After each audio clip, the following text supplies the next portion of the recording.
Good morning students. आज जो हम टॉपिक पढ़ेंगे उसका नाम है hernia.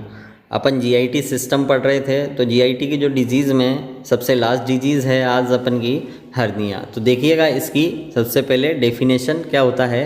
Protrusion of organ from is general cavity to another cavity is called hernia. यहाँ पर क्या होता है, कोई भी ऑर्गन जो अपनी कैविटी में रहता है वो उस कैविटी को छोड़कर दूसरे ऑर्गन की कैविटी में जाकर प्रोड्यूस हो जाता है, मर्ज हो जाता है, तो इसी चीज़ को अपन बोलते हैं hernia.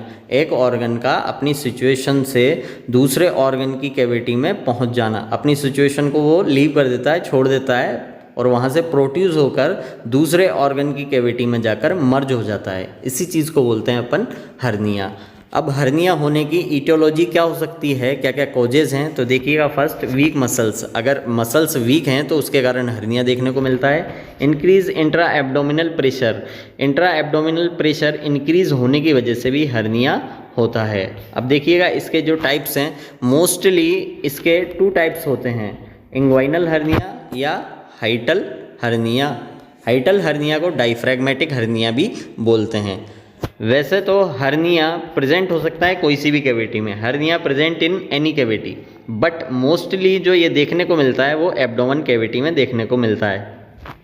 The first is inguinal hernia. अब देखिएगा जब इंटेस्टाइन पेल्विक कैविटी में रहेगी तो वो क्या है, पेल्विक ऑर्गन कहलाएगी। intestine in pelvic cavity, so it is also called pelvic hernia। अगर इंटेस्टाइन पेल्विक कैविटी में आ जाती है तो वो पेल्विक हर्निया कहलाता है। मीन क्या हुआ यहाँ पर, जबकि इंटेस्टाइन कहाँ रहनी चाहिए, एब्डोमेन कैविटी पर एब्डोमेन कैविटी में इंक्रीज हो गया है प्रेशर, इंट्रा एब्डोमिनल प्रेशर जो है इंक्रीज हो गया, उसकी वजह से इंग्वाइनल कैनाल के थ्रू इंटेस्टाइन पेल्विक कैविटी में आ गई है, प्रोड्यूस हो गई है, मर्ज हो गई है, तो इसी को बोल रहे हैं अपन पेल्विक हर्निया। और ये कहाँ से आई है, तो एक कैनाल होती है inguinal canal. Inguinal canal connection होता है एब्डोमेन कैविटी और पेल्विक कैविटी के बीच में, तो through the inguinal canal intestine are produced from general cavity to another cavity. अब देखिएगा यहाँ पर क्या हुआ, इट इज़ हर्निएटेड, ये हर्निएटेड हुई by the increase intra abdominal pressure. यहाँ पर क्या हुआ, प्रेशर इंक्रीज हो गया, इंट्रा एब्डोमिनल प्रेशर, और ये किसके थ्रू आ जाएगी, पेल्विक कैविटी में आ जाएगी, ये इंग्वाइनल कैनाल के थ्रू। अब इंग्वाइनल कैनाल क्या होती है, तो it is a connection between abdominal cavity and pelvic cavity.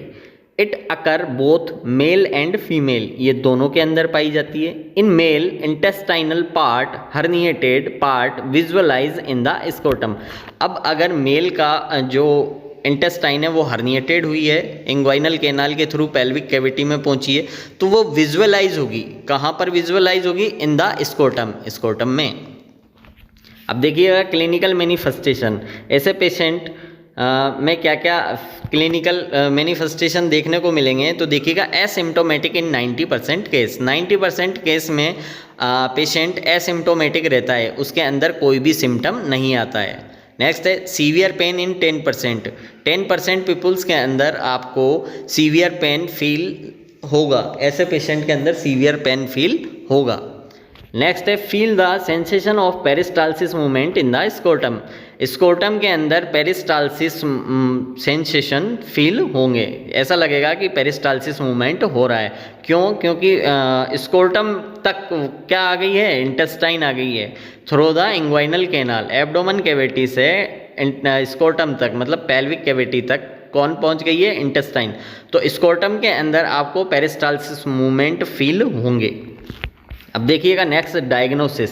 अब डायग्नोसिस के अंदर जो फर्स्ट करेंगे अपन, हिस्ट्री एंड फिजिकल एग्जामिनेशन, ऐसे पेशेंट का हिस्ट्री एंड फिजिकल एग्जामिनेशन किया जाएगा।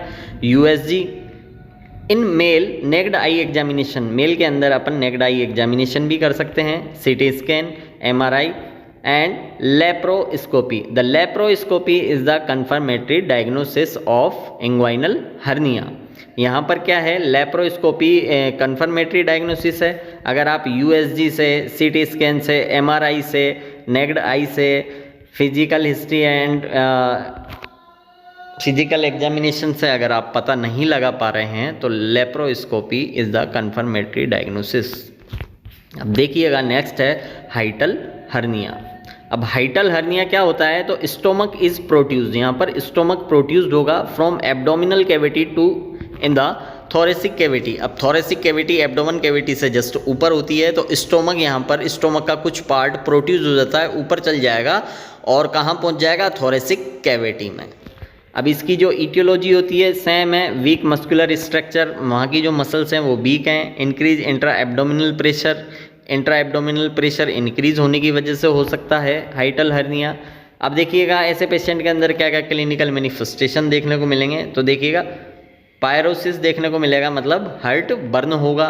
एनोरेक्सिया देखने को मिलेगा, nausea, vomiting, dysphagia, dyspnoea, hyper salivation, ये सारी चीज़ें आपको देखने को मिलेगी पेशेंट के अंदर।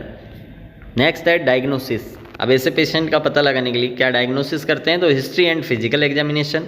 मास palpated in the epigastric area of heart burn, जहाँ पर हार्ट बर्न हो रहा है वहाँ पर पाल्पेट करेंगे अपन तो फील होगा एक mass palpated in the epigastric.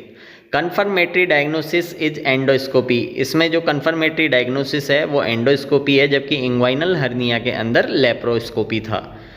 USG भी कर सकते हैं अपन पेशेंट की। अब देखिएगा मैनेजमेंट। अब मैनेजमेंट के अंदर सबसे फर्स्ट है डाइट। ऐसे पेशेंट को क्या डाइट प्रोवाइड की जाएगी, तो हाई कार्बोहाइड्रेट डाइट। ऐसे पेशेंट को अपन हाई कार्बोहाइड्रेट डाइट देते हैं, लिक्विड डाइट देंगे एंड अवॉइड करेंगे, avoid the protein and fat, protein और फैट को अवॉइड किया जाता है। अब फार्मेकोलॉजिकल मैनेजमेंट के अंदर अपन पेशेंट को एंटासिड प्रोवाइड करवाएंगे, H2 ब्लॉकर देंगे, PPI देंगे, एनाल्जेसिक देंगे, अवॉइड करेंगे गैस्ट्रिक इरिटेंट। अब नेक्स्ट है सर्जिकल मैनेजमेंट। अब ऐसे पेशेंट की कौन कौन सी सर्जरी अपन कर सकते हैं, तो हर्नियोप्लास्टी की जाती है, हर्नियोरेपी की जाती है, हर्नियोप्लास्टी की जाएगी, मतलब हर्नियोप्लास्टी कर सकते हो और हर्नियोरेपी। अब कॉम्प्लिकेशन क्या क्या हो सकते हैं, तो स्वेलिंग आ सकती है। ऐसे पेशेंट को अगर हर्निया रहता है तो वहाँ पर आपको स्वेलिंग देखने को मिलेगी, और swelling treated by the cold application, और कोल्ड एप्लीकेशन देकर अपन स्वेलिंग ट्रीट करते हैं। अब नेक्स्ट है नर्सिंग मैनेजमेंट। तो आप इसका नर्सिंग मैनेजमेंट सेल्फ करिएगा, और ये छोटी सी डिजीज़ है पर शॉर्ट नोट्स में पूछ ली जाती है, तो अच्छे से पढ़िएगा। आज ये अपन के ख़त्म हो गया है GIT सिस्टम। अब जो नेक्स्ट है अपन नेक्स्ट वीडियो में स्टार्ट करेंगे अगला सिस्टम। Okay, thank you.